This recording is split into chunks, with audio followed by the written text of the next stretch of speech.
परमात्मा ने इतनी सुंदर सृष्टि रचाई है, इस सृष्टि को देख करके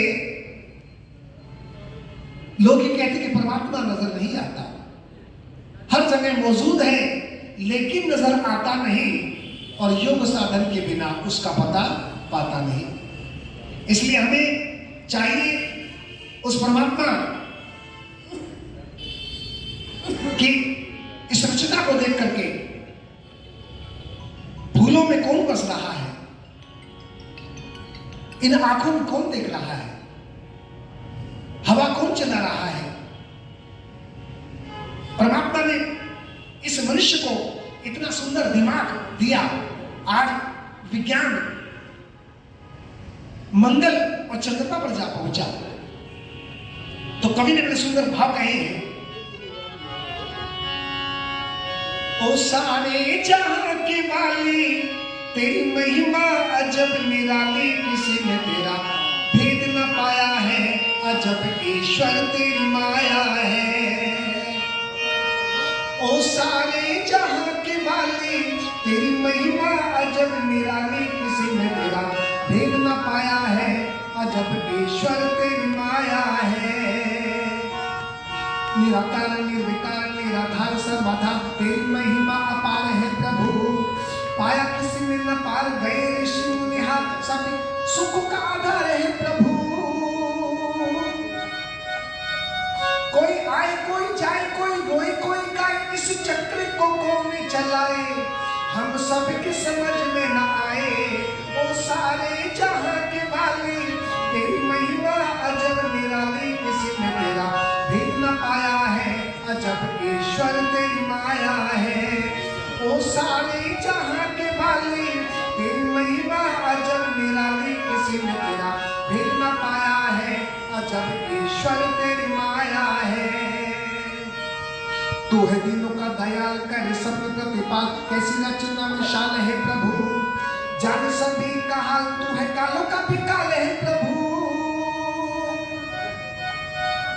कहीं तड़िता तलक करे नभ में कलक, अद्भुत रंग रूप दिखाए, हम सब की समझ में न आए। ओ सारे जहां के वाली तेरी महिमा अजब निराली, किसी ने तेरा भेद न पाया है, अजब ईश्वर तेरी माया है।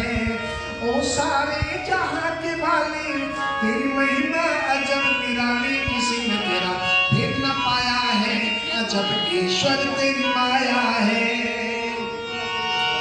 जड़ नभ में सितारे लगते हैं बड़े प्यारे, धड़ किसके सहारे न पता, जड़ नभ में सितारे लगते हैं बड़े प्यारे, धड़ किसके सहारे न पता। दिया रंग ने उजाला रूप चंद्रमा सा आला लिया, कौन सा मसाला न पता। कहीं ऊंचे पहाड़, कहीं ऊंचे पहाड़, कहीं संदल पठार, कहीं रेगिस्तान दिखलाए, हम सब की समझ में न आए। ओ सारे जहां के वाली तेरी महिमा अजब निराली, किसी ने तेरा भेद न पाया है, अजब ईश्वर तेरी माया है। ओ सारे जहां के वाली तेरी महिमा अजब निराली, किसी ने तेरा भेद न पाया है, अजब ईश्वर तेरी माया है। ईश्वर तेरी माया है, ईश्वर तेरी माया है। परमात्मा ने इतनी सुंदर सृष्टि बनाई है, और इस सृष्टि को देख करके व्यक्ति महर्षि देवदान जी जब मंच पर बैठते थे और परमात्मा से जब बात करते थे, तो खड़े होकर के एक मंत्र बोलते थे, ओम विश्वानि देव सवितर दुरितानि पदासुरे यद भद्रम तन्य आसुरे। और फिर कहते थे, हे सकल जगत की उत्पत्ति करता, समग्र ऐश्वर्य युक्त शुद्ध स्वरूप सब सुखों के दाता परमेश्वर, आप कृपा करके हमारे संपूर्ण दुर्गुण दुर्व्यसन और दुखों को दूर कर दीजिए, और जो कल्याणकारक गुण कर्म स्वभाव और पदार्थ है वे सब हमको प्राप्त करा दीजिए।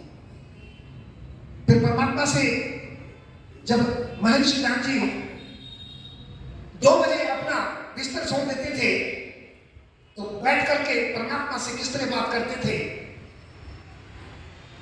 सत्संग गुटकी के अंदर उस सबसे पहले पन्ने पर लिखा हुआ है, हे सर्वाधार सर्वंतर्यामी परमेश्वर, आप अनंत काल से अपने उपकारों की वर्षा की जाते हो, प्राणी मात्र की संपूर्ण कामनाओं को प्रतिक्षण पूर्ण करते हो, जो हमारे लिए हितकर है उसे बिना मांगे ही स्वयं हमारी झोली में डालते जाते हो।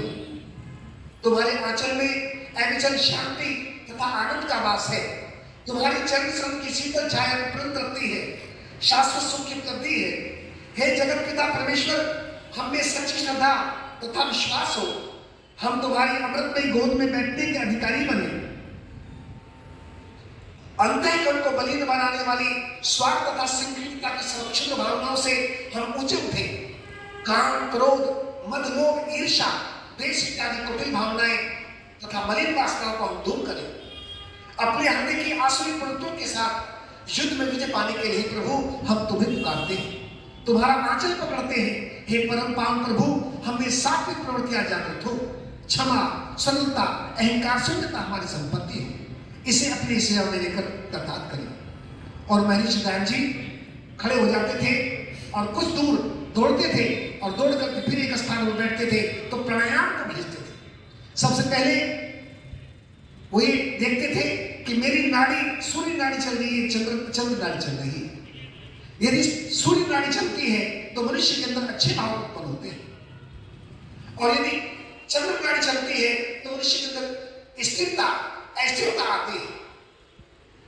और वो सूर्य नाड़ी चलाने के लिए ऋषि दयानंद जी लेट जाते थे और लेट करके सूर्य नाड़ी को चालू कर देते थे और प्राणायाम करके, और वो दूर दूर तक भागते थे और भागते फिर उधर से आते थे। कई किताबों में लिखा है कि एक व्यक्ति कहता है कि मैंने महर्षि दयानंद जी को देखा और मैं ऋषि दयानंद जी के पीछे भागा, लेकिन महर्षि दयानंद जी इतने तेज भागे कि आंखों से ओझल हो गए। तो कवि ने बड़े सुंदर भाव लिखे,